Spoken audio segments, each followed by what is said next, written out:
नमस्कार, मैं हूं शालिनी और आप देख रहे हैं केबी टाइम्स न्यूज 24। आइए बढ़ते हैं आज की बड़ी खबर की ओर। बाबा विश्वनाथ को चढ़ा 5 नदियों का जल। निर्जला एकादशी पर गंगा स्नान करने पहुंचे श्रद्धालु। हर हर महादेव की जय घोष से गूंजा मंदिर।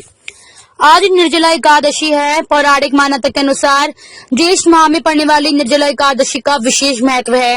निर्जला एकादशी के मद्देनजर काशी के गंगा घाटों पर सुबह से ही स्नान और दान के लिए श्रद्धालुओं का हुजूम उमड़ा हुआ है।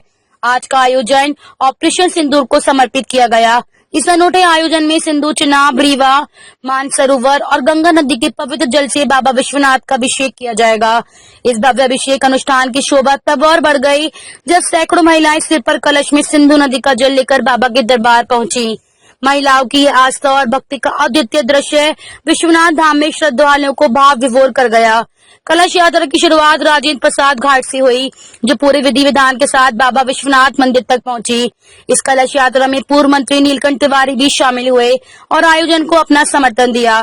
काशी की पवित्र भूमि पर हुए इस आयोजन ने एक बार फिर यह साबित कर दिया कि यह नगरी केवल भक्ति की नहीं बल्कि सांस्कृतिक और आध्यात्मिक एकता की जीवंत मिसाल है। आचार्य विकास ने बताया कि इस एकादशी का व्रत रखना सभी तीर्थों में स्नान करने के समान है।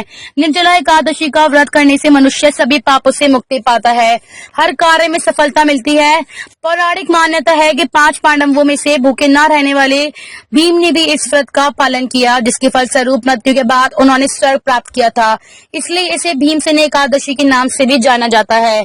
एकादशी का व्रत भगवान विष्णु की आराधना को समर्पित होता है। निर्जला एकादशी के दिन खाने के साथ ही जल का संयम भी जरूरी है। इस व्रत में अन्न के साथ पानी का भी त्याग किया जाता है।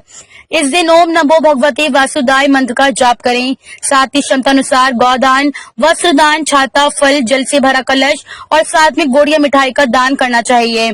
इस व्रत को करने के बाद अगले दिन द्वादशी तिथि में ब्रह्म बेला में उठकर स्नान, दान और ब्राह्मण को भोजन कराना चाहिए। इस दिन चीनी मिले पानी को घड़े में भरकर आम, खरबूजा के साथ मंदिर में रखने या ब्राह्मण को दान करने से पुण्य मिलता है। मान्यता है कि जो वैष्णव भक्त एकादशी की रात में भगवान विष्णु के आगे गीता और विष्णु सहस्त्र नाम का पाठ करता है, वह उस परम धाम में जाता है जहाँ साक्षात भगवान नारायण विराजमान है।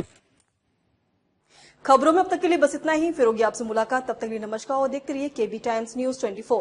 ऐसे ही लेटेस्ट अपडेट पाने के लिए हमारे चैनल को सब्सक्राइब करें और तुरंत नोटिफिकेशन पाने के लिए बेल आइकन दबाना ना भूलें। यदि आप हमें फेसबुक या इंस्टा के माध्यम से देख रहे हैं तो हमारे पेज को फॉलो जरूर करें। धन्यवाद।